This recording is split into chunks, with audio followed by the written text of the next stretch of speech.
8 dekade lebih, Mahkamah Agung hadir mengawal tegaknya hukum dan keadilan di Indonesia. 8 dekade lebih, Mahkamah Agung terus meneguhkan komitmennya sebagai benteng terakhir penegakan hukum dan keadilan bagi masyarakat Indonesia. Berbagai prestasi dan kerja nyata tersebut pun mendapat apresiasi dari kalangan akademisi dan pemerhati hukum. Bagi mereka, transformasi yang dilakukan Mahkamah Agung menunjukkan keseriusan lembaga peradilan dalam menjawab tantangan zaman tanpa meninggalkan prinsip independensi dan profesionalisme.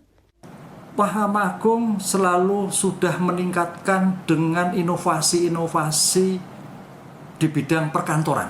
Contoh ekord. Ekord itu akan membantu sekali bagi pencari keadilan untuk kaitannya pendaftaran, pembayaran, surat menyurat, sehingga mengeliminir sekali untuk bertemu baik dengan staf pengadilan apalagi hakim. Berpadu itu luar biasa dalam kacamata hukum, karena berpadu ini sebagai bentuk jalan tengah mempercepat kaitannya izin upaya paksa. Apakah izin upaya paksa tentang penangkapan, apakah izin tentang penyitaan, penggeledahan, kemudian pemblokiran, dan sebagainya.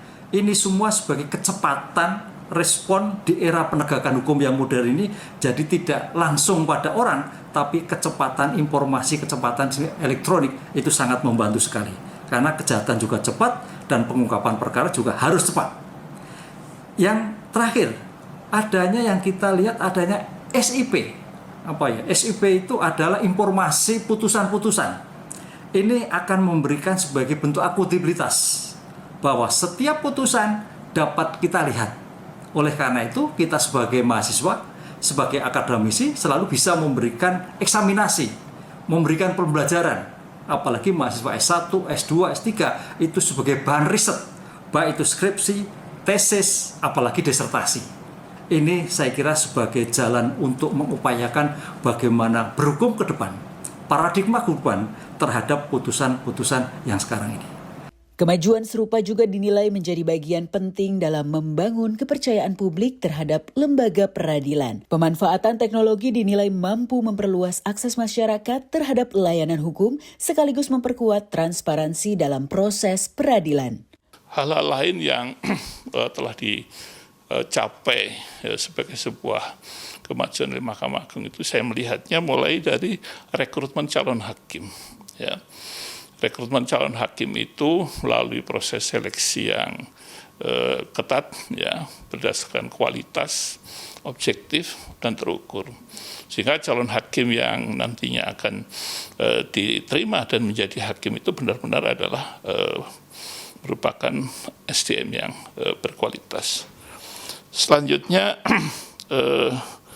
pembinaan karir hakim dan tenaga teknis melalui TPM. Ini dilakukan secara objektif, terukur, berbasis pada merit system.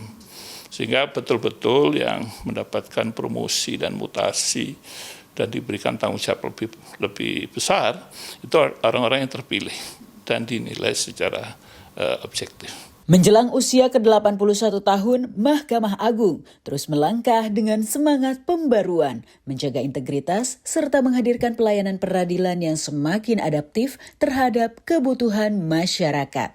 Tim Liputan, Kompas TV.